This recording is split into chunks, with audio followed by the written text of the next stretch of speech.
Hey, it's me, Dax, still out on this this trek here in Sedona, Arizona. As you can see, I'm sweating and breathless. I've just had quite some climb to actually come up to this point. I don't know how well this shows up on camera, but I'm in just such an amazing place. It looks like really off the beaten track. Like not many people seem to come to this particular part, so it's really nice. But as I'm catching my breath and chilling out before I make the next leg of my journey, just wanted to answer a question from Antonina Andreeva, which was relating to how do I deal with the pricing issues, and how do I get, kind of, if you will, get around my clients I can't afford that story that they have around kind of signing up for coaching.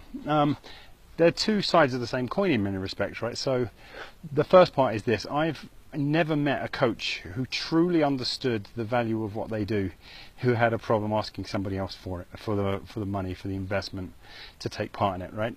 So what I nearly always find, and I don't know if this is true for you, Antonina, or for other people listening, but take a look at yourself first. Like, look and see which parts of the coaching story you're unclear on, like in terms of the actual value. Because look, here's the thing: whenever I speak to a coach and you say, "Do you think coaching is valuable? Do you believe in it?" They say, "Hell yes." And then I start talking to them about other people's experience of coaching, or other people value it, or I don't know if other people value it. Other people value kind of what you value, right? Because you attract, when you really know what the value of what you're doing is, and when you're speaking about it passionately and purposefully, and you are showing up as the version of yourself that is absolutely over the moon and adoring coaching, and absolutely over the moon and really understanding the value of what you do, you don't attract other people into your life who tend to go, "Yeah, but I don't really know about you." You attract the right people, the ones that are going to step up. So as I always talk about from the Guru Project, right, which is one of my residential retreats for coaches. At the Guru Project, we talk about this process that you have to go through: know yourself, grow yourself, show yourself. And you show yourself to the degree that you really have grown, and you grow yourself to the degree that you really know yourself, right? So whenever we have a problem showing up as a person who can influentially share a story that demonstrates the value and the worth of what you do, it's because somewhere back in your kind of know yourself, grow yourself, show yourself pathway, you don't know yourself well enough, okay, or you haven't grown to the next version of you to be able to ask for that money and feel good about it. So go back there, like, ask yourself what it is that you really don't fully understand, that you yourself maybe are not valuing about the coaching experience. I'd start there. The other part is, like, how do you deal with people's I can't afford that story? Well, look, I don't really think there's any dealing with it, right?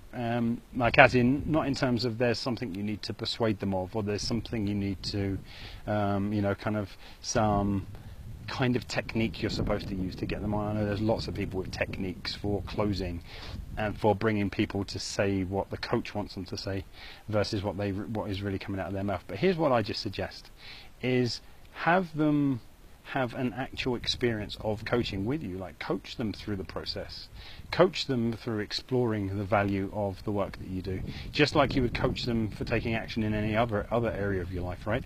You yourself are a sticking point for them, and I'm sure that as you coach your clients, you don't spend time persuading them of things, right? Kind of really good coaches don't spend any time in persuasion.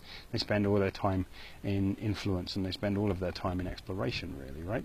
So I'm sure you don't spend your time persuading people of anything. So when you come to approaching if you will, the selling of coaching, take selling out of the picture and instead coach around it. Like, what is their reluctance? Why are they not ready to step up? Why are they exploring it but not ready to fully immerse? And remember, whatever answer they give is their answer, but just like you would in a normal coaching situation, explore their answers, explore, as you put it, their stories. They have stories, and they may be ready to step up, and maybe they're not ready to, right? But if you can coach them around it without persuading them, without kind of trying to get them to do what you want them to do, very often you'll find that they themselves step up and say, "Yeah, you've just shown me how much I actually really need a coach, because I've just gotten through the sticking point of, should I invest in this?" And it just becomes really obvious to them. One of the sayings that I always kind of have when I'm on my events and I'm on my courses is to sell them the Rolls Royce. And the analogy I give is, if you were to phone a Rolls Royce dealership today and say, I want to test drive a Rolls, and they said, yeah, Mr. Moy, come in at like 3 o'clock today and we'll take you for a spin. And you got there and they looked you up and down and kind of thought, this guy doesn't look like he could afford a Rolls Royce, and instead they offered to take me for a spin around the block in a Ford Focus. Well, the likelihood of me stepping up to wanting to buy a Rolls is gone down immensely, right? Because I'm not getting to experience the actual thing. And that's a bit like what people often have when it comes to coaching. They have a strategy session, an exploration session, where they are being invited to test drive the Rolls Royce, the coaching, and instead what happens is they end up driving the Ford Focus, which is the sales appointment.